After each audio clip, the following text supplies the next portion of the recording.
we should talk about some of the Iran sympathisers that have been popping up in the UK.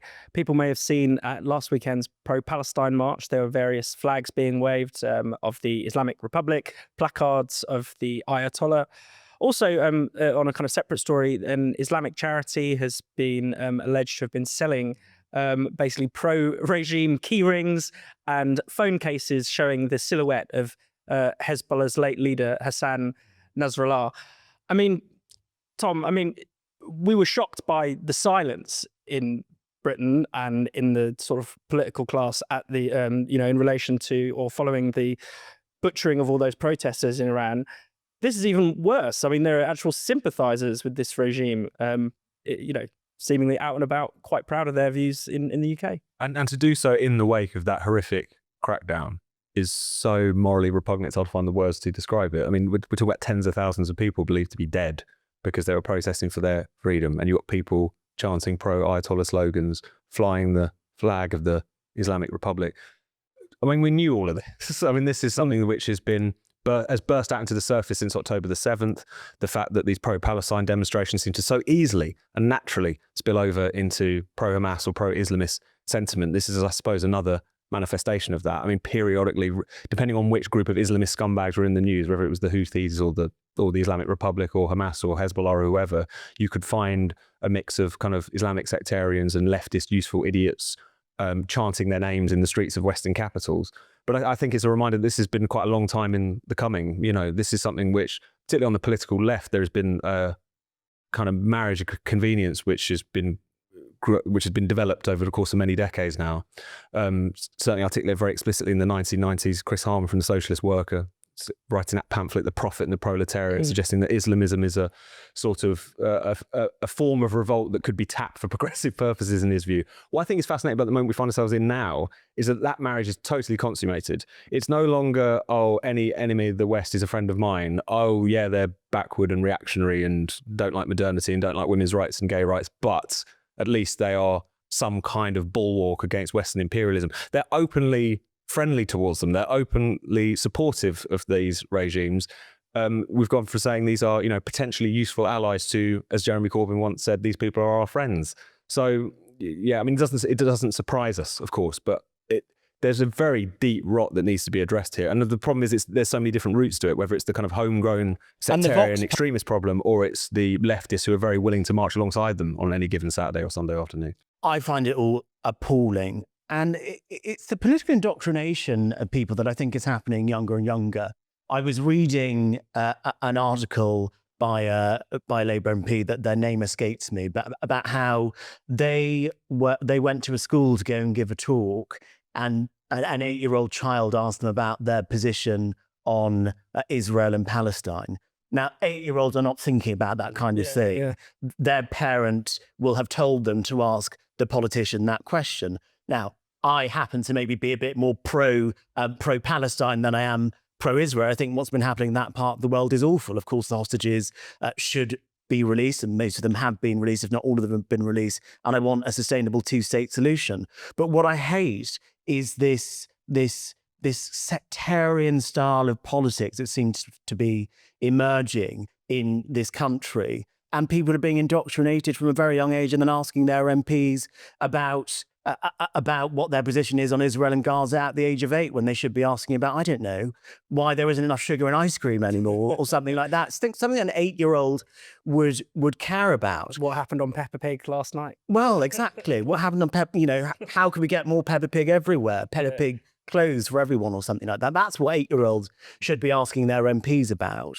So I want to say I'm surprised about what was being sold at this sale, this Hezbollah paraphernalia and Islamist paraphernalia at this bazaar. I want to say I'm surprised, but I'm not surprised. Yeah. I'm not surprised in the slightest. And I am concerned, rather than just complaining about the issue, because we can complain about it and say it's terrible, how do we solve the issue? I mean, Keir Starmer spoke in his speech earlier on about how he wanted to improve integration without actually going into how he was going to do it at all. Yeah.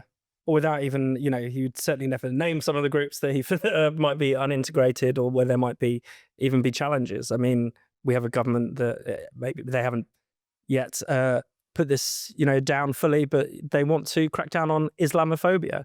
Now, obviously there are people who are racist and anti-Muslim and have bigoted views about Muslims, but it seems that actually the government wants to make it more difficult to talk about these challenges, to make people feel uncomfortable in raising these difficulties, when really we need a full and frank discussion about what the hell has gone wrong. And they can't even really find the minerals to condemn a lot of this behaviour for a mix of cowardice, electoral calculation, who knows. But that's the starting point of anything else that we might choose to do, and they've always struggled to find the words to do that.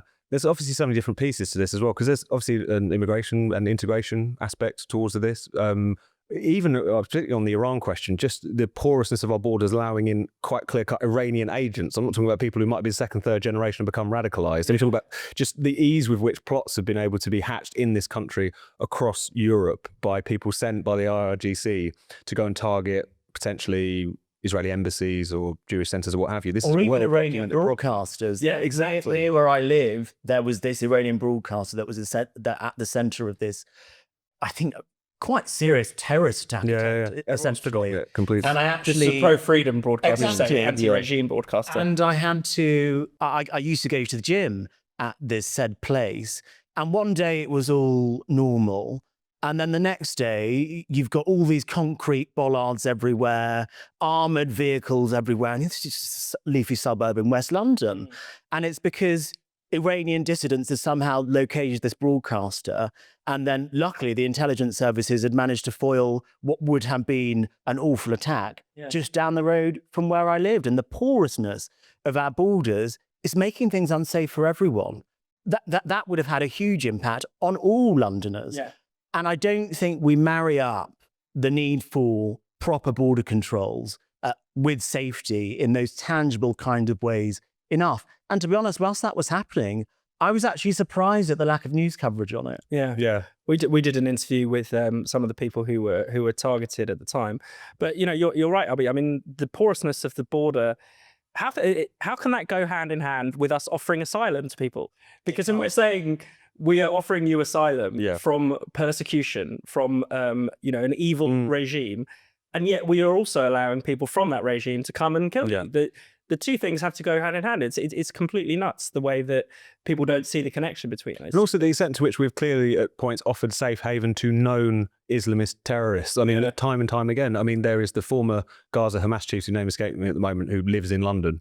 His son actually runs one of the organisations which has been behind and organising some of the pro-Palestine demonstrations.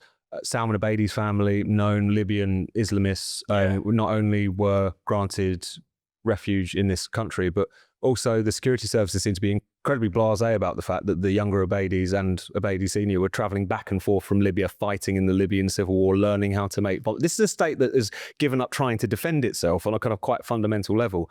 And then you look at the kind of broader multicultural state, this Islamic centre in Maida Vale, who held this event where all of these materials, pro-Hezbollah, pro-ayatollah things that were being sold. This is a registered charity. Like the way in which the multicultural set props up institutions which are engaging not just sectarian behaviour, but in the case of selling this stuff, it's a legal material. You cannot own or sell this stuff under the Terrorism Act. So there's just a fundamental, there's obviously, for all the reasons that we talk about, a refusal to touch these issues because they're seen as a little bit too controversial, but also just a fundamental unseriousness about tackling known threats to your own state's integrity and the safety of your own citizens. And it all has just gone, it's all just been brought to the surface again, but it was always there, I suppose. I'm also quite frustrated, to just come back to the pro-Palestine protests.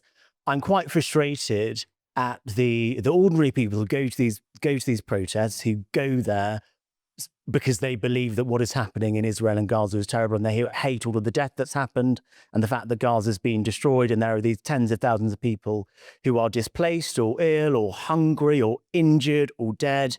And I think that's probably the position of most people in this country when it comes to the Gaza issue. But why is it that the people who are going on these protests, when they're hearing all of these outrageous anti-Semitic illegal slogans being chanted, or symbolism of terrorist organisations are being sold at a registered charity, why is no one tapping someone on the shoulder and saying, what are you doing? Yeah. This isn't right. This isn't right. This isn't what I'm here for. Which is one of the reasons I would never go to one, despite the fact I'm broadly supportive of what they stand for, a two-state solution, an end to the plight of the Palestinians, and of course safety and security for the Israelis. But I would not want to be associated with that sort of thing.